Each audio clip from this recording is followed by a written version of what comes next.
Tonight on Starving Secrets. I just want to be perfect. She perceives herself as bigger than most people that she sees. He said that if it goes on like this, I'll either be dead or divorced in 2 years. My eating disorder has caused me to lie. It's caused me to steal. It's causing me to go to jail. Eating disorders affect 25 million Americans from every walk of life. My name is Tracy Gold. I'm one of the lucky ones. I recovered. 20 years ago, my obsession with food, my anorexia, nearly took my life. Now, my mission is to help others battle their own eating disorders and to get them the treatment they need to save their lives.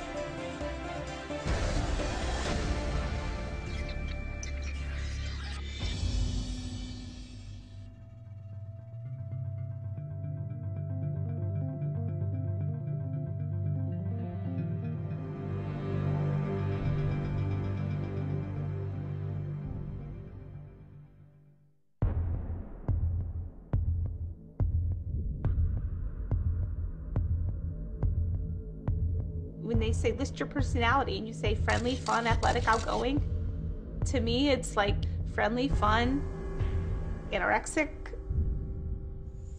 That's who I am.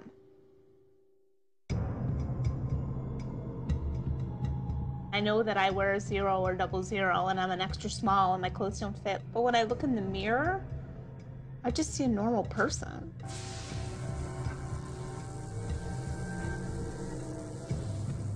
When I'm at events or around people that offer me something to eat and I decline, I make a list of it. Turkey sandwich with all the fixings, lasagna, garlic bread, white rice, trail mix, taco, a brownie, and then I pretend that I ate it and I know that I didn't eat it, so then I feel good that I didn't do it. I do miss food, especially some of my favorite foods. I just have a small container of the turkey salad. If I have it here, I will take a bite of it. I make sure that I get rid of the rest of it so that I don't accidentally eat it all. I just want to be perfect, and I want to look good, and I want to be skinny, and I want to wear little clothes. It just makes me feel good. I'm on my way to meet Lisa, a woman who appears to have a perfect life. 2 beautiful kids, an adoring husband, and a great job. But she's secretly starving herself to death. Lisa's eating disorder began with a crazy diet in college that quickly spiraled into bulimia. Then when Keith and I got engaged, I wanted to be thin and beautiful for my wedding, of course. That's kind of when I put the bulimia away and cured it with anorexia. She does not perceive herself as small and skinny. She perceives herself as bigger than most people that she sees. So her willingness to even admit that there's a problem doesn't exist at all. You are going to eat something? Yep, a little bit. Soon. Lisa says, I'm fine. What's everybody complaining about? And I'm telling her, you don't need to lose weight, you're taking diet pills. There's 3 left. I mean, it was a full jar recently. These are laxatives. These are water pills. These are laxatives. Her temperature is typically somewhere like 96.2. So she's definitely freezing. I'm always wearing sweaters and scarves and hats and leg warmers and 2 pairs of socks and just trying to layer up because my body's just trying to stay warm. I want a marriage that's going to be a lifetime. And I don't want my kids to watch their mom die a slow death. Lisa's husband reached out to me for help. It's beyond my expertise. I've played amateur doctor for 10 years and haven't gotten anywhere with it, obviously. Despite their 2 beautiful children, Keith has given Lisa an ultimatum. I really don't feel like telling my kids why mom's not here anymore. He said that if it goes on like this, like, you know, I'll either be dead or divorced in 2 years. This is something bigger than me. Lisa's marriage and her life are in danger. She has got to face the truth and get treatment before it's too late. I want you to show me your like hiding places of your food. Okay. I know you store food. Is that true? Mm-hmm. So you have it in a spot? Yeah, I typically, downstairs is kind of like my... Ooh, wow. So I'm down here a lot, and this is kind of where, you know, I do still buy stuff that I like to eat, that I think is kind of like normal stuff to eat. Like back here, I just have... Oh, you do have some stuff right there. So you have it just in case? Yes. Anything that I hide is unopened. Because if I opened that and ate a couple pieces and put it back up here opened, it's just way too easy. Too tempting, yeah. So if you open it, you'll eat it and throw it out. Eat a couple and then throw whatever else away. Now, does Keith know you have this? No, not down here. Well, I hide food because it makes me feel secure. When and if I want to take a bite of it or want some, I will have it. There's no accountability for where did it go and why did you throw it away and how much did you eat, and there's just no questions. It's my secret, it's mine. Lisa's obsessive organizing and food hoarding are typical of an anorexic in a downward spiral. What do you feel in terms of like your life right now? I think I feel stuck in some regard. Like I don't know how to push past it. You know, not eating all day long, to me, it's just the way, like, and I understand that people eat lunch, but it doesn't even cross my mind. I never believe an anorexic when she's like, well, I'm just not hungry. You're starving. Right. And has Keith always known about your eating disorder since you had an eating disorder when you met him, right? Yes. And has that been hard as a couple? I think now it's harder as a couple than it's ever been. Because you're really married to the eating disorder. Right. Do you miss food? I do miss food. Yeah. I down myself with Diet Coke all day. I always have it. It's always with me. It's in my purse, it's at work, it's in my bag, it's in my car, it's at home, because that's how I get through it. Right. And like lately, I get up at like 2 in the morning and slam a Diet Coke. Do you really? Yeah. I look forward to it now. Now I'm like, oh, I get to wake up and have my Diet Coke. Yeah. Do you have friends, like girlfriends? Well, you know, there's a group of girls that I hang with here. Now I like don't go where I don't do stuff because of being exposed.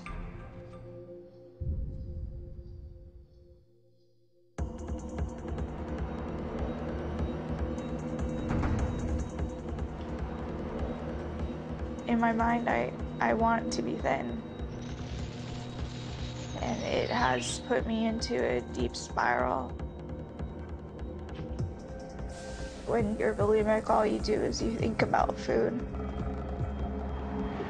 Can I get a chocolate shake, chicken nuggets, and sausage egg muffin? 2.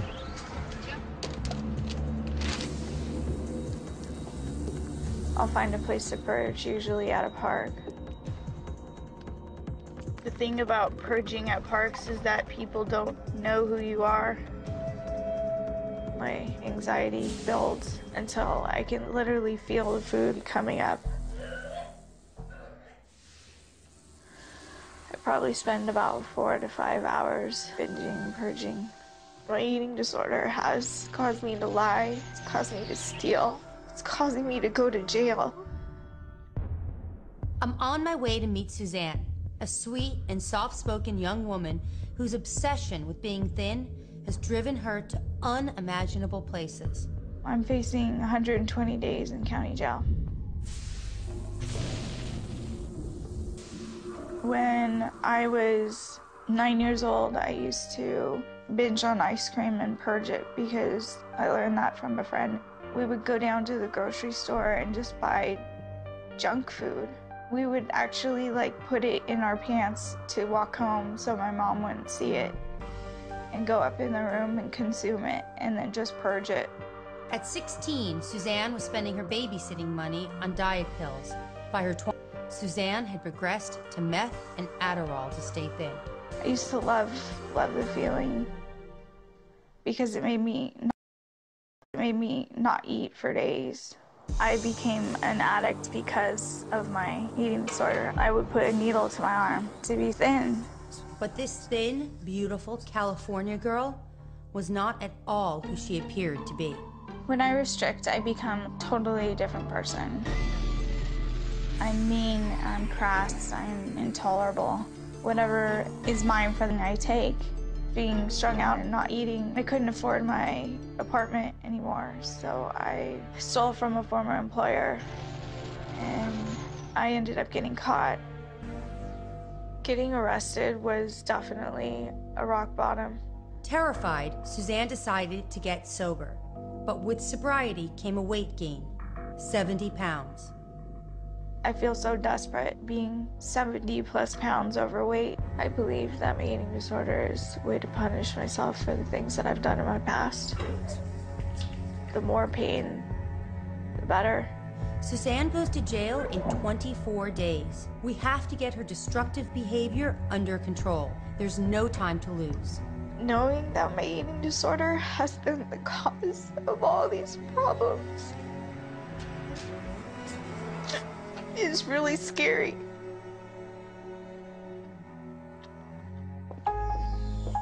Since her conviction, Suzanne's bulimia has intensified, putting her at risk of life-threatening dehydration and heart failure.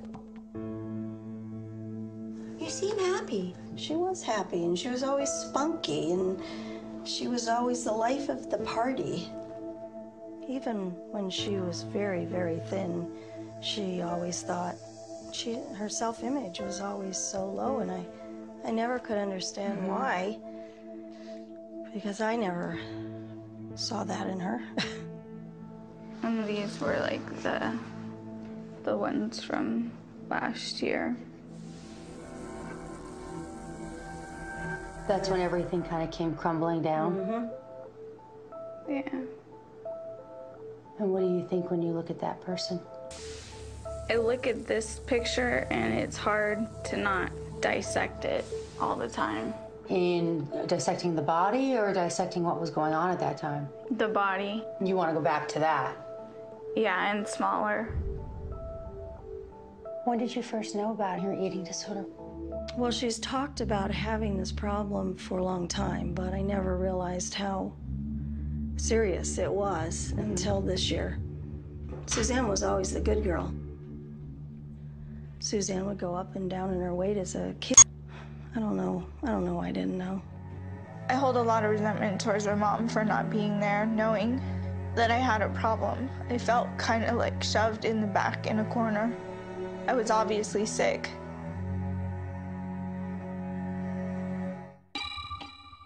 In 24 days, Suzanne will be behind bars serving a sentence for theft, unless she can find a job. If I get a job, I can go to work furlough, which is a facility that I can stay in, go to the job, and come back and spend the night, versus go to a lockdown facility.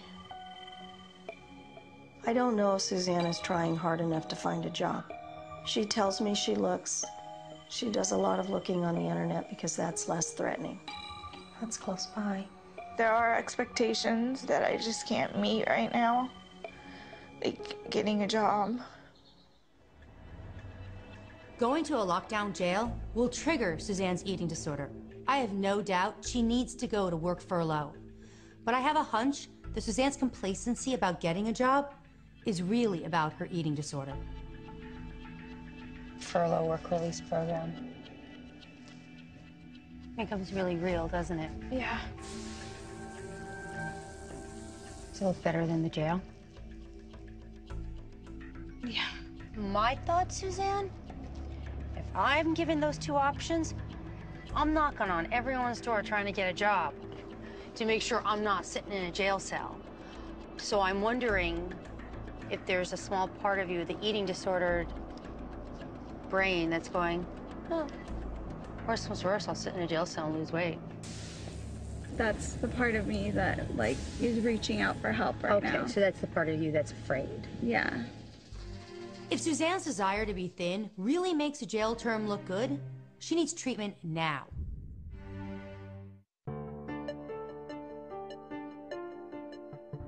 Lisa has never openly discussed her eating disorder with anyone, especially her mother.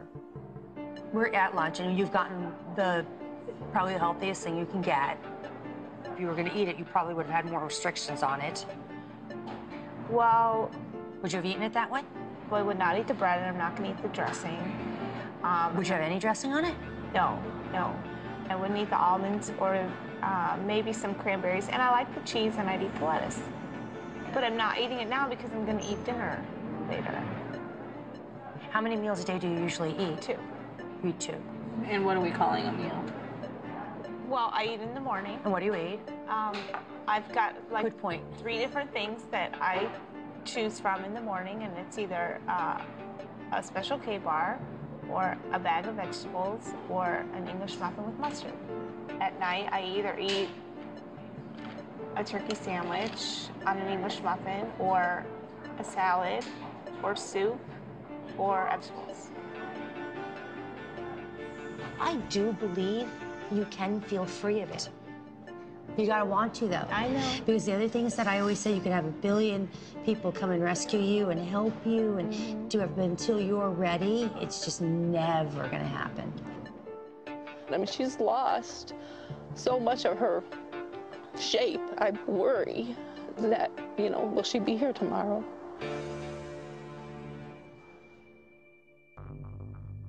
I asked Lisa to invite her entire family over for dinner. No doubt, Lisa's eating disorder will have a seat at the table. So you're making your salad separate from the very beginning, not making the salad and then just giving yourself some. Right. I want to know exactly what's in mine. Right, okay. Until tonight, Lisa's family has lived in terrified silence, watching her waste away. We've been a little bit complacent in believing that it'd get better without talking about it. And obviously that's not the case. On one hand, I say I want people to talk about it, and then on one hand, I don't. I want to talk about it because I want to recognize it and put it away. And then I don't because I don't want to give it up. I believe it's time for Lisa's family to confront her anorexia. I know this is probably the first time you guys have all really talked about it, am I right? As a group? Yes. Do you feel like you have to bite your tongue a lot? Yeah. You do. You'd have to weigh your words a lot of times. Yeah. Really. I don't think that we ignored it, per se, but something would get broached, you could tell it upset her, so then we stopped. Well, I don't want Lisa to feel like we gang up on her. Yeah. Is that what that's what you feel normally, right? So how do we help? Being there for her. I think right now she's in such a kind of a routine of doing what she does, and it's how she exists, and she's so isolated. I mean, you see it. I mean, the whole family's like sitting here and talking. I could watch it. The whole family's like just enjoying themselves, and Lisa's just like an island by herself over here.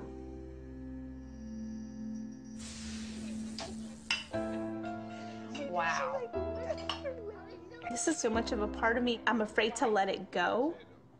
It's a friend to me, it's comfort to me, it's security, it's my strength. It's just been a part of me for so long in some shape or form. So for me to move on, I really don't know how that will be. It's hard to let it go.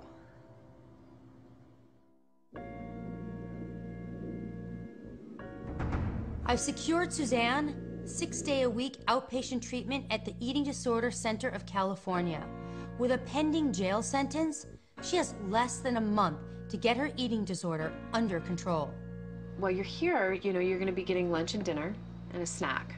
Okay. And so, you'll need to do breakfast on your own and a couple of snacks. To talk about the food makes me uncomfortable. To focus on a plan makes me uncomfortable because it's not my plan, it's somebody else's plan. You have to eat in front of everybody. You do. You're going to sit at a table with your peers and 2 staff members. You have to eat everything. You have to eat 100%. I thought maybe I could spit my food into a cup, but I'm sure they don't even give you cups. I thought maybe I could put food into a napkin. I'm going to have no outlet to let out my anxiety.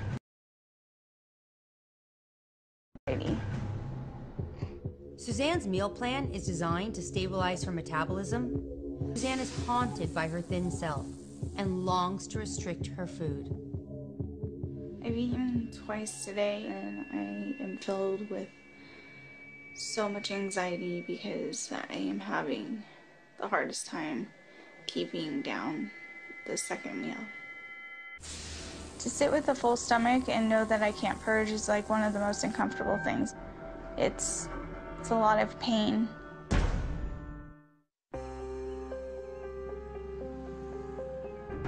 Lisa will be joining Suzanne at the Eating Disorder Center of California for 6-day-a-week outpatient treatment. Even with her marriage and family on the line, I can see that Lisa isn't completely sold on the idea of getting well. I feel very nervous about entering treatment because I'm not sure what to expect. I'm not 100% sure I can or want to give a little control of my eating disorder. Like, tell me what a typical day is like for you with your eating disorder. Throughout the day, I drink a lot of Diet Coke and caffeinated drinks. And then at night, I'll have my dinner, which is, I have about five things that I like to choose from.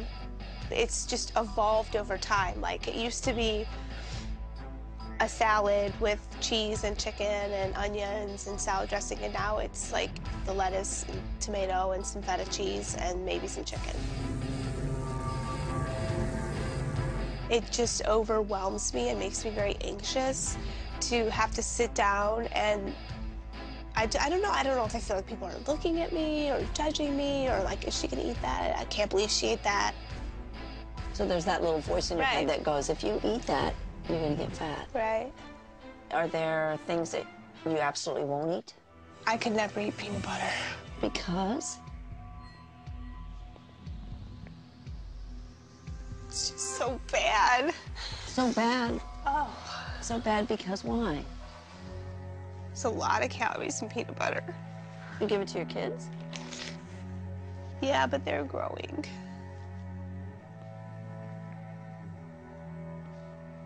This is the don't have to be perfect. Right. You know, and you get to talk about really what's going on.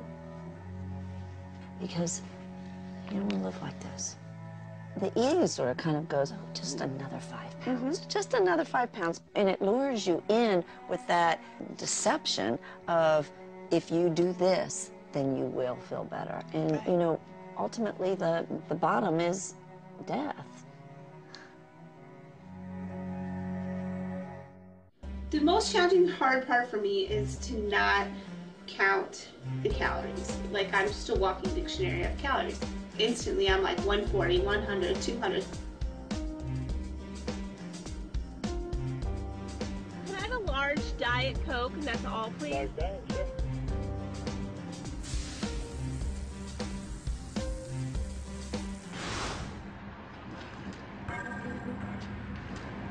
Oh my gosh, it's part of it. I went into this with an open mind and optimistic, and thought that I'd get right in there and tackle it, and it's really gonna be hard.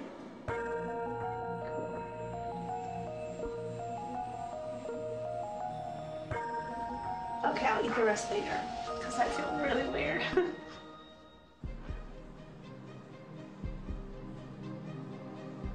My biggest fear of being at the EDCC is being the biggest person here. I have that fear at church, I have that fear at the grocery store, I have that fear everywhere. You each are in a different place, and each meal and snack, you're either moving towards recovery or you're moving towards your eating disorder. I want you to think in bigger terms than just like at each meal and snack.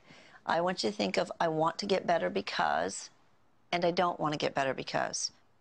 So who would like to start? I'll go. Okay. So I don't want to get better because restricting and being hungry makes me calm, and I don't want to gain weight. Makes me calm. Tell me about that. When my stomach is empty, or I'm hungry but I'm not acknowledging that, like just that physical feeling I connect with, it calms me of whatever else is going on around me. So it kind of numbs out the other things. That's my focus, and then I can deal with everything else. I kind of have an image of cleaning her whole house, her going to work, not eating, Diet Cokes all day, holding herself together by a last thread, not being able to connect, because almost like you're tightly wound into yourself. Totally. And it's like the other one I was just like manic, but without like the swing. It's the hunger energy. Okay, Suzanne. I don't want to get better because it's all I've ever known, because it's comforting, because it's like a security blanket. Can you relate to what Lisa talks about, where it is numbing, calming? Completely. It's the one thing I surround myself with because I don't have very many other things to protect me. So it's...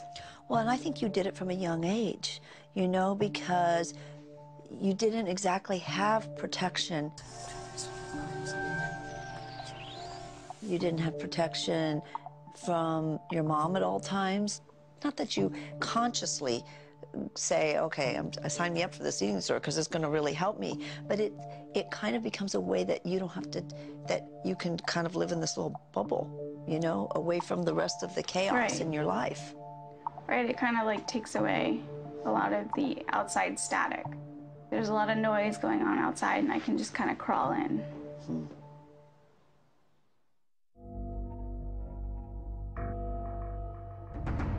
I don't know. I don't know how much I weigh, like number on a scale right now, but I do know that I have put on weight. I can just feel it. I can feel it when it hits my arms, and I can feel it when it hits my stomach. And like, you know, before you could see like the indents of my rib cage, and I'm kind of starting to lose that. But, you know, just I can feel here, it's starting to get flabby and in my shoulders. Whenever there's a body image issue, they say it'll get better and it'll get better. Well, to me, it's not getting any better. It's getting worse. I don't know. I'm just very displeased.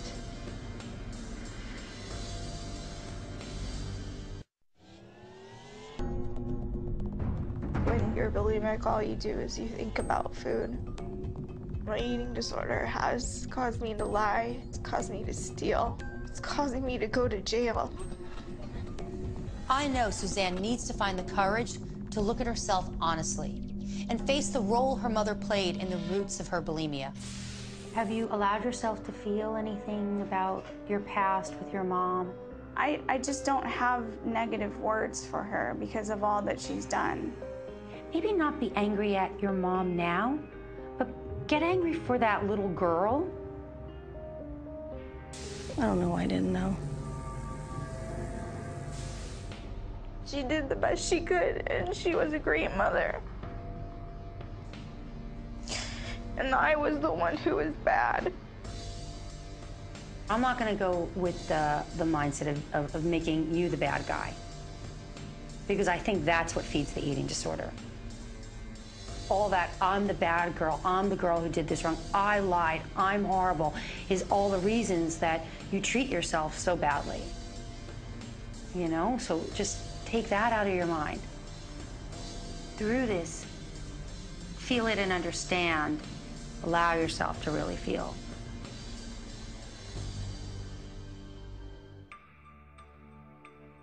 Suzanne's record as a felon and the restrictions of probation make finding a job difficult. With just 1 week to go, I got Suzanne a job interview. I feel it's important she gets this job so she can stay out of jail and stay on the right path with her recovery. I guess I don't really believe that it'll go through until it comes through. Now, why do you think you enjoy cleaning homes versus anything else? It's a good release of energy. Okay. Why would I enjoy it? I think it would channel a lot of anxiety. Okay. Which would be good for me. And you're able to work Monday through Friday from 8 to 4:30? Yes. You have your own car? Yes. Valid license, insurance, and everything? Yes. We're going to offer you the position. Well, thank you very much. I'm excited. Thank you. And I do have these papers for you to fill out. Okay. As part of my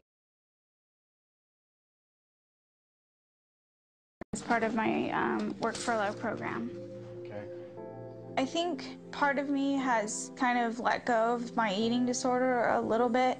If it weren't for treatment, I probably wouldn't have even had time to look for a job if I weren't in treatment. Like, because I would have been too busy binging and purging.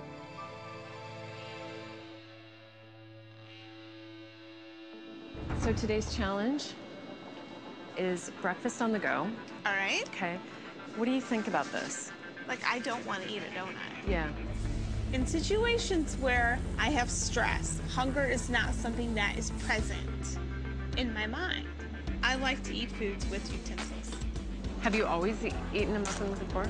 Yeah, this just seems natural to me to eat like that. Huh. Okay. Take a bite with the fork. Okay. And then I want to have you take a bite without the fork and see if you can tell me what the difference is.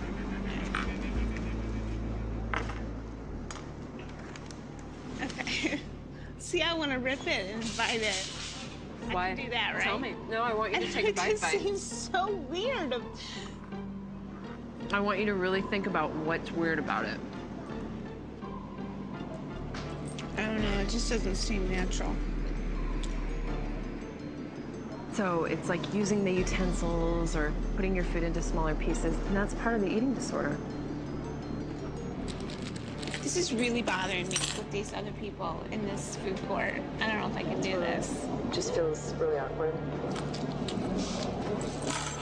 Like having this conversation. I know. Does it feel like you're being watched? Is that what it is? Just feeling like really exposed right now. I just think people are overly critical of other people's food. I know I'm critical of people's food. People are critical of my food. And it just, you know, it's an uncomfortable situation. This is too much for me.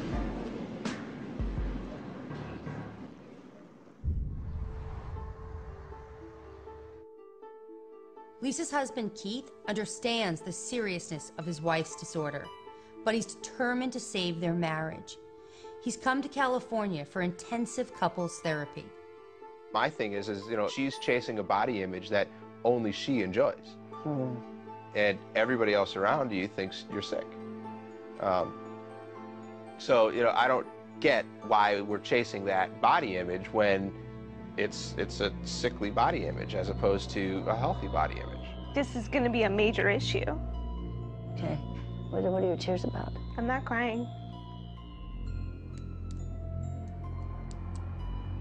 What do you, like, this is a major issue because why?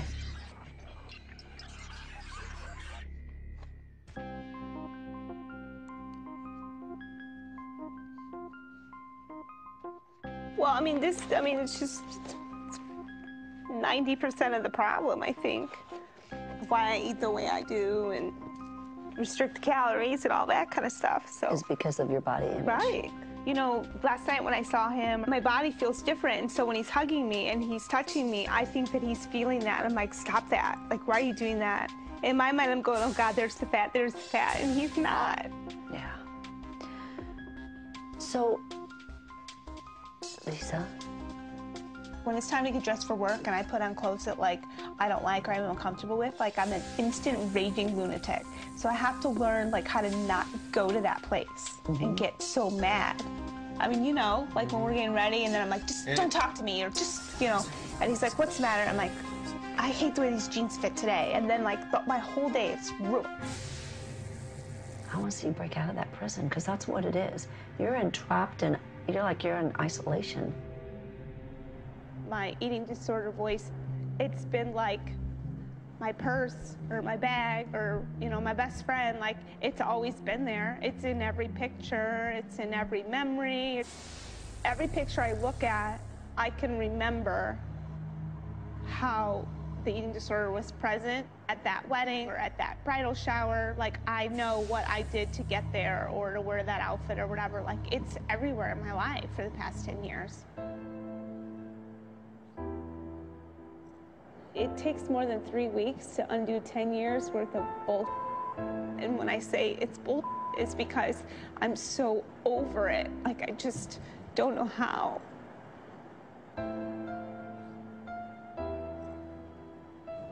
I have these moments of, like, extreme clarity and, like, I see it and I understand. You have to do it all the way. You can't just do it today and not tomorrow. You can't just do it for an hour and then not the next hour, like have thoughts or restrict your meal or restrict your food or buy diet yogurt or whatever. It's like all or nothing.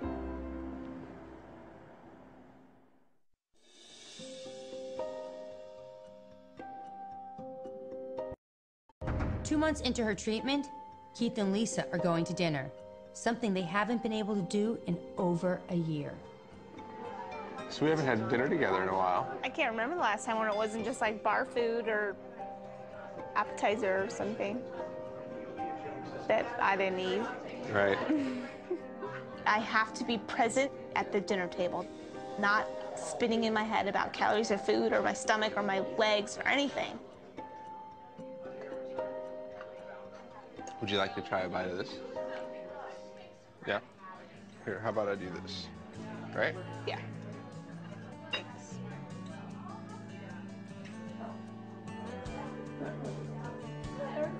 So is your salad pretty good? It's awesome. Yeah? Mm-hmm. That's... Got a little bit more of that meat. Yeah. You know, I think Lisa's my best friend. We've had a lot of great times together over the years we've been together, and to get in the steps back in the direction of getting that back is pretty cool to me.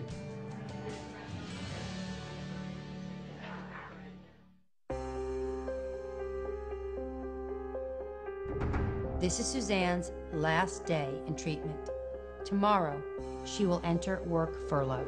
Ready for your last session? Yes. Okay, come on back. I want to hear your eater's agreement. Your agreement for what you're going to do for the rest of your life. Okay. I hereby agree from this day forward to fully participate in life on Earth. I further agree to accept that I have a woman's body. I'm willing to accept my body as its natural weight. I agree to reach out to others and not let fear of rejection stand in the way. I choose life. Striving for perfection is what has gotten me to this point. It's what has driven my life to this unnecessary point. You know, we all come with flaws, but that's what makes us so interesting. And I think you need to honor the things that you love about your body. Sometimes the eating disorder is much more powerful than I'd like it to be, but I just have to remember that I'm much stronger than I think I am. Yeah, you are. I feel okay right now, but I know a big wave is about to hit me right now. I just gotta hang on. You're a survivor. You gotta hold on to that and just realize that this will be over pretty quickly. And the darkness doesn't last forever.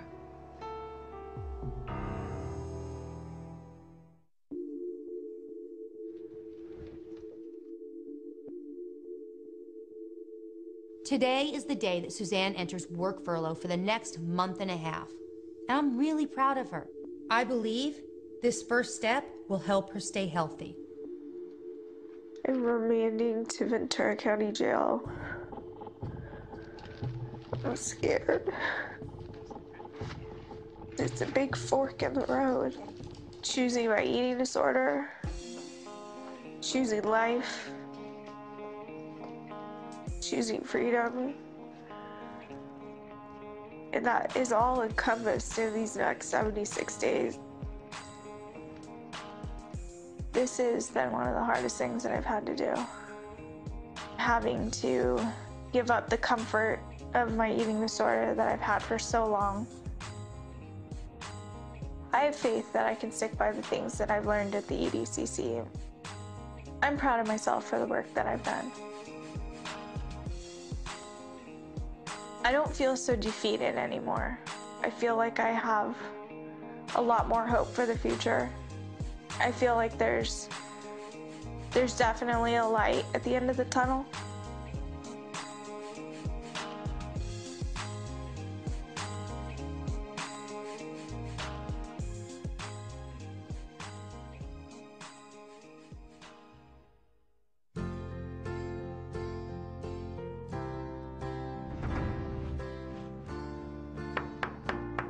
It's totally amazing to know that my choices and actions in the past 2 months completely changed the course for the rest of my life. It's a long journey, you know, and you've come here and you've done a lot of work, and you had high stakes with your family at home, and I'm really, really proud of you. Thank you. I just feel so incredibly grateful, and just like the whole experience, and like everybody I've met, and you know, like at first you hate it, and then you start to get an open mind about it, and then you start to accept it and look forward to recovery and program and all these things. And then like you get an open mind, and then you kind of rely on it and depend on it, and then you believe it. You have the next journey and the next part of your kind of journey, and that's, you know, it's a part of it. It's just as important. You're just gonna kick some ass. That's my plan.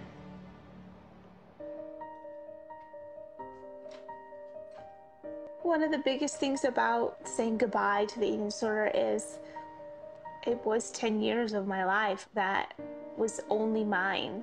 And to give it away, or to say goodbye, or I'm not gonna do this anymore, it's exciting. Like I feel like ready. Like I just wanna get home, I wanna get in it, I wanna get involved. I feel happy, I feel optimistic, I feel nervous, but good. I look forward to it. I think it's gonna be great.